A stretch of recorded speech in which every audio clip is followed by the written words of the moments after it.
Yo, I'm Troy, this is TM Fitness. So in this video I'm going to be talking about metabolic adaptation. What is metabolic adaptation? Well, let's find out. So a 2009 study by Schwartz and Dosset looked at the differences in metabolic rates between people who are dieted down from from being overweight to people who are a healthy weight. The difference in resting metabolism was 5 to 15%. This means that if you've been overweight and you've lost weight, your resting metabolic rate may be less than predicted by calorie equations.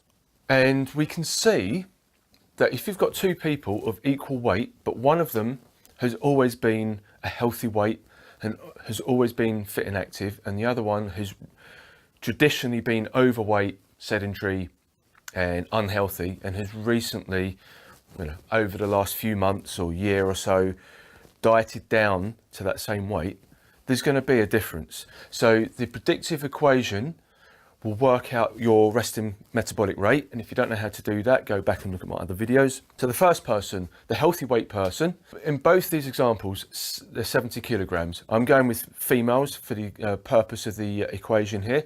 So number one is your 70 kilo always healthy weight person, and their resting metabolic rate at 70 kilos is a perceived 1,540 kilocalories. The 70 kilogram person who was recently overweight, their resting metabolic rate, according to the calculation, will be the same, 1,540, but if there is a reduction in their resting metabolic rate of as much as 15%, then their actual resting metabolism will be 1,309. 1,500 versus 1,300. So there is a difference. It's not huge. So 200 calories, it's, that's not even a Mars bar.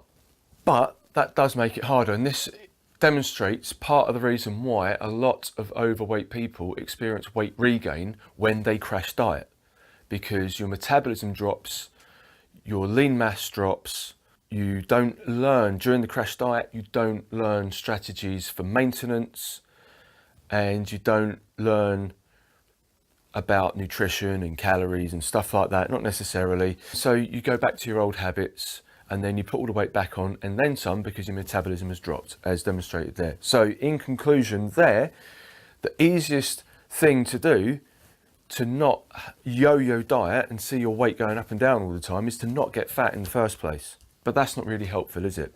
So the way the metabolism adapts is quite interesting, because yes, calories do count, they do matter, and you do need to be in an energy deficit. The way that you choose to be in an energy deficit is dependent on the lifestyle choices that you make, your personal taste preferences with food. So you can eat any kind of food, but you need to be in an energy deficit to achieve fat loss. If you choose to go low carb, then cutting out the carbs is creating an energy deficit. If you choose to go low fat, cutting out the fat is creating an energy deficit. There's loads of different methods of doing this, and they all work for the same reason, because they create an energy deficit. Got it? Cool. So I've got two examples here.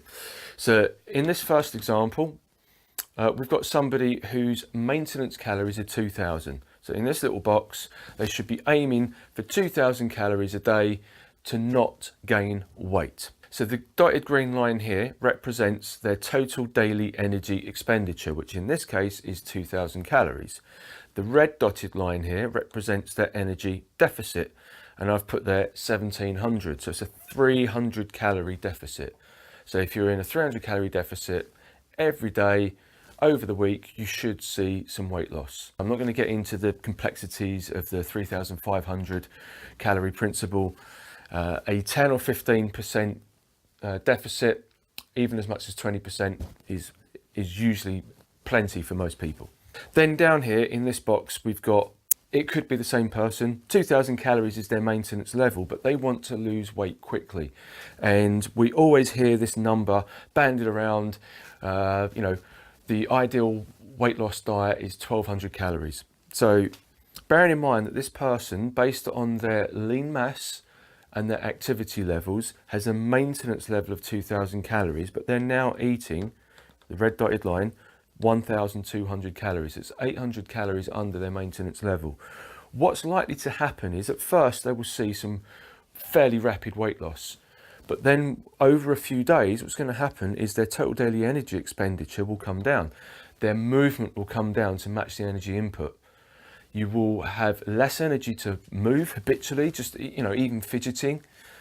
You'll be inclined not to walk as much. You won't take the stairs because you'll be too tired. When you exercise, you won't exercise with as much vigor. It won't be as effective.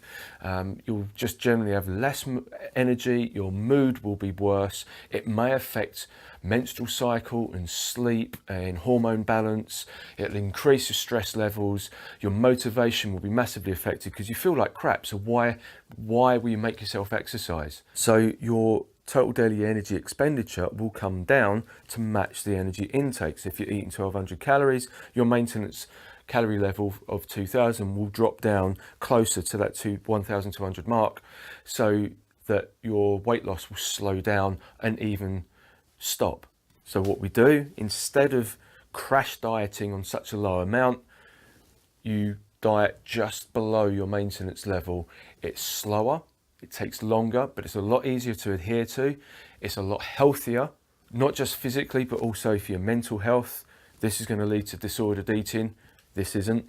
You're going to get to the end of the week here feeling like crap, and then you're going to binge on all the food. If you're up here, you can eat all the food in moderate amounts, and it makes no difference. It's a lot healthier. So get it right. Laters.